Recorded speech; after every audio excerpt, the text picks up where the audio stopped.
చెప్పింది కదా ఒక్కతా ఉన్నావా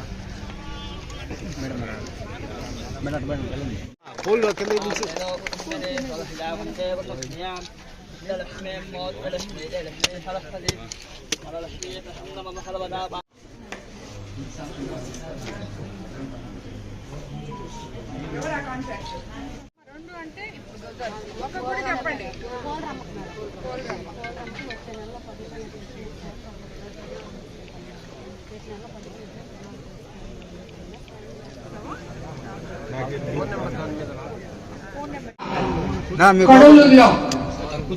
కడలూరు మండలంలో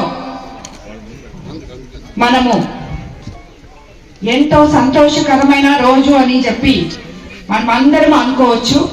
అందుకే ఇంతమంది తెలుగుదేశం నాయకులు, కార్యకర్తలు, బీజేపీ నాయకులు, కార్యకర్తలు, అదే విధంగా జన సైనికులు అందరి మధ్య మనం ఈ కొడవలూరు మండలంలో మండలం ఎంతో ప్రశాంతంగా ఉందని చెప్పి ఇక్కడ రోడ్ వేసి దాన్ని ఓపెనింగ్ చేసి ఈ కార్యక్రమం ఇక్కడ పెట్టుకోవడం జరిగింది. ఇందుకు ఇచ్చేసిన మీ అందరికి, గ్రామ ప్రజలకి, నాయకులకి అందరికీ కూడా నా ధన్యవాదాలు తెలుపుకుంటున్నాను. మీకు అందరికీ తెలుసు, ఇప్పుడు మనము రోడ్లు వేసుకొని దాన్ని ఓపెనింగ్ చేసుకున్నాం. గత 5 సంవత్సరాల్లో గత ప్రభుత్వంలో ఏ రోజన్నా ఒక తట్ట మట్టేసి ఒక ఊర్లో గాని, ఒక గ్రామంలో గాని, ఒక హాంపిటేషన్ లో గాని ఎక్కడన్నా ఒక రోడ్డు ఓపెనింగ్ చేయడం అనేది జరిగిందా? ఇప్పటి వరకు జరగలేదు. ఇప్పుడు మనము అధికారంలోకి వచ్చినాక సమర్థవంతమైన చంద్రబాబు నాయుడు గారిని సంక్షేమము, అభివృద్ధి సమపాళల్లో పేద ప్రజలకి, అట్టడుగు ప్రజలకి ఇవ్వగలిగిన నాయకుని మనం ముఖ్యమంత్రిగా చేసుకున్నాం. దానివల్ల 9 నెలల్లో కేవలం కొడవలూరు మండలానికి మనము 6,50,00,000 ఫండ్స్ రావడం జరిగింది. 5 సంవత్సరాల నుంచి ప్రతి పంచాయతీ సర్పంచ్, మేబీ వాళ్ళు వైఎస్ఆర్సీపీ సర్పంచ్ అవ్వచ్చు, ఎవరవచ్చు, నానా తంటాలు పడ్డారు. కనీసం శానిటేషన్ లేక, కాలిపోయిన లైట్లు వేసుకోలేక ఆ సర్పంచులు ఇళ్లలో డబ్బులు ఖర్చు పెట్టుకొని, ఎందుకంటే ప్రజా సేవ చేసుకోవాలా అనుకునే వాళ్ళు ఏదో ఒక రకంగా వాళ్ళు నానా ఇబ్బంది పడి చేశారు. అలా కాకుండా ఉన్న వాళ్ళు వదిలేశారు గాలికి. కానీ ఈ రోజు 15th ఫైనాన్స్ డబ్బులు మనము మన ఉప ముఖ్యమంత్రి పవన్ కళ్యాణ్ గారు పంచాయతీరాజ్ మినిస్టర్ అయిన తర్వాత 2 సార్లు ఇవ్వడం జరిగింది. ఇక్కడ ఈ అన్ని పంచాయతీల్లో శానిటేషన్ చేసి, అదే విధంగా వాళ్ళ స్థానిక సమస్యలు తీర్చుకొని అన్నిట్లో కలిపి 1 కోటి రూపాయలు ఈ రోజు డిపాజిట్ల రూపంలో వాళ్ళకి మిగులు ఉన్నాయి సర్పంచ్కి. ఇది ఏ సర్పంచ్ అయినా ఒప్పుకొని తీరాల్సిందే. అదే విధంగా మన కోవూరు నియోజకవర్గంలో ఒక కొత్త శకానికి తెరలేపాం. ట్రాన్స్పరెన్సీ ప్రభుత్వం ఏదైతే మనకి శాంక్షన్ చేస్తుందో, ఈ రోజు ఈ ఊర్లో ఈ నాయకుడు మన శ్రీనివాస్ ఈ రోడ్లు చేశాడు. ఎంత చేసామయ్యా?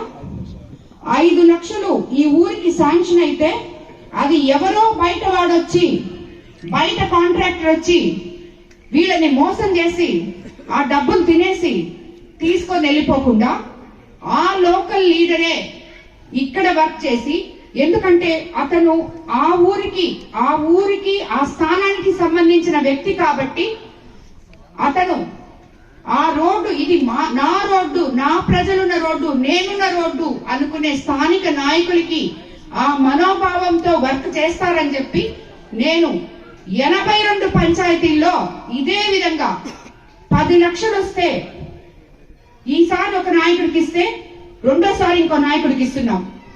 అక్కడ 3-4 నాయకులు ఉంటే అందరి నాయకులకి కూడా రొటేషన్ సిస్టమ్ లో గవర్నమెంట్ నుంచి మనకి ఏ డబ్బులైతే వస్తున్నాయో, ఏ అయితే మనం ప్రజల బాగు కోసం చంద్రబాబు నాయుడు గారు అహర్నిశలు కష్టపడి సెంట్రల్ గవర్నమెంట్ తో బీజేపీ దగ్గర నుంచి మనకి నిధులు తెచ్చి నానా తంటాలు పడి ప్రజల కోసం చేస్తున్నాడో అవి అట్టడుగు బడుగు బలహీన వర్గాల ప్రజలకి చేరాలనే ఉద్దేశంతో ఏ పంచాయతీలో ఏ లీడర్ ఉన్నాడో ఆ లీడర్ కి ఆ డబ్బులు ఇవ్వడం జరుగుతుంది. వాళ్లే కాంట్రాక్ట్ చేసుకోవడం జరుగుతుంది, వాళ్లే వాళ్ళ ఊరిని బాగుపరచుకోవడం జరుగుతుంది. కాబట్టి ప్రతి దగ్గర కూడా మనం కోవూరు నియోజకవర్గంలో ఎక్కడా లేని విధంగా నాయకులే కాంట్రాక్టర్లు అయ్యి వాళ్ళ ఊరిని వాళ్ళ పంచాయతీకి వాళ్లే లీడర్లు అయ్యి వాళ్ళు దాన్ని బాగు చేసుకునే అవకాశం మనం ఇచ్చాము.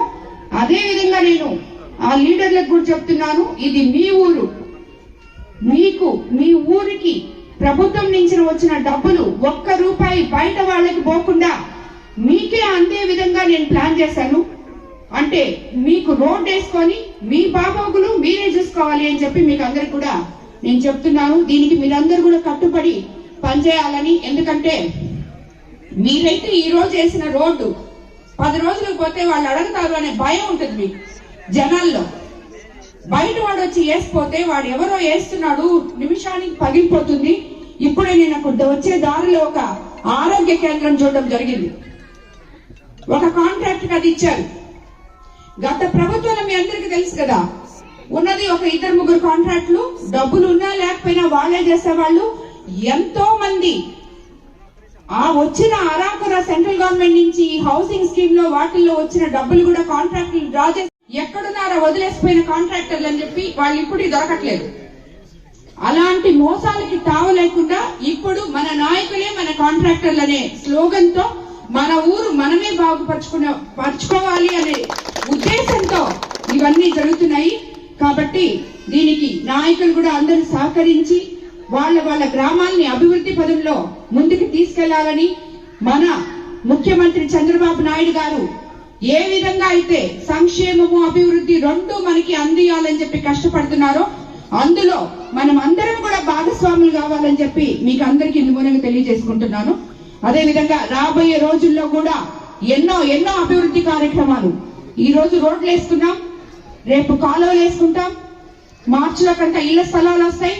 అన్ని మనము గత ప్రభుత్వం మన ఖజానాన్ని అస్తవ్యస్తంగా చేసి అప్పుల పాలు చేసి వెళ్ళిపోయింది. దాన్నంతా పూడ్చుకొని తిరిగి మళ్ళీ మనం పైకి లేవాలంటే కొంచెం సమయం పడుతుంది. ఆ సమయానికి మనం అందరం కూడా చంద్రబాబు నాయుడు గారికి 74 ఏళ్ల వయసులో ఆయన మీ అందరి కోసం పడుతున్న పాటు చూసి మనం ఆయనతో కలిసి నడవాలి, ఓర్పుగా ఉండాలని మీ అందరికీ ఇందుమూలంగా తెలియజేసుకుంటున్నాము. అదే విధంగా ఈ రోజు నేను ఒక షాదీ మంజుల్ని విజిట్ చేయడం జరిగింది. అది చాలా అస్తవ్యస్తంగా ఉందని, అది 30 సంవత్సరాల నుంచి పాడుపడిపోయింది, దాన్ని ఎవరు పట్టించుకోలేదని చెప్పి స్థానిక మైనారిటీ నాయకులు నాకు తెలియజేయడం జరిగింది. ఈ రోజు విపిఆర్ సిఎస్ఆర్ ఫండ్స్ తరఫున దానికి ఒక 10 లక్షలు గ్రాంట్ చేయడం జరిగింది. అదే విధంగా అగ్రికల్చర్ ఆఫీస్ కి ఒక 5 లక్షలు కూడా గ్రాంట్ చేశాము. ఆ ఆఫీస్ కూడా వాళ్ళకి పనికిరాని స్టేజ్ లో ఉంది. వాళ్ళు పక్కన ఉన్న ఆఫీస్ లో ఒక టేబుల్ వేసుకొని కూర్చుంటారు. అగ్రికల్చర్ డెల్టా ఏరియా అయిన మన కోవూరు నియోజకవర్గంలో అగ్రికల్చర్ ఆఫీస్ అనేది మనకి అత్యంత అవసరమైనది. ఆ ఆఫీసే ఎన్నో సంవత్సరాల నుంచి పాడుపడిపోయింది. కాబట్టి దానికి కూడా ఒక 5 లక్షలు మంజూరు చేయడం జరిగింది. ఇదే విధంగా ఇప్పుడే నేను హాస్పిటల్ చూశాను. హాస్పిటల్లో అక్కడ ఉన్న వాళ్ళందరూ స్టాఫ్ నర్సులు ఉన్నారు, కనీసం టాయిలెట్స్ వసతి లేదు. అదే విధంగా వాళ్ళకి ఒకటిని కాదు, అసలు హాస్పిటలే బాగలేదు. రాబోయే రోజుల్లో ఏదైనా ఎంపీ లాట్స్ లో కానీ ఏదో ఒక ఫండ్స్ లో ఆ హాస్పిటల్ కూడా బాగు చేపిస్తానని ఈ గ్రామస్తులకి అందరికీ మరోసారి నేను మాటిస్తున్నాను. సో ఈ రోజు ఈ కార్యక్రమం ఇంత దిగ్విజయంగా జరిపిన మా తెలుగుదేశం సీనియర్ నాయకులకి, కార్యకర్తలకి, ఈ గ్రామస్తులకి అందరికీ కూడా మరోసారి ధన్యవాదాలు తెలుపుకుంటున్నాను.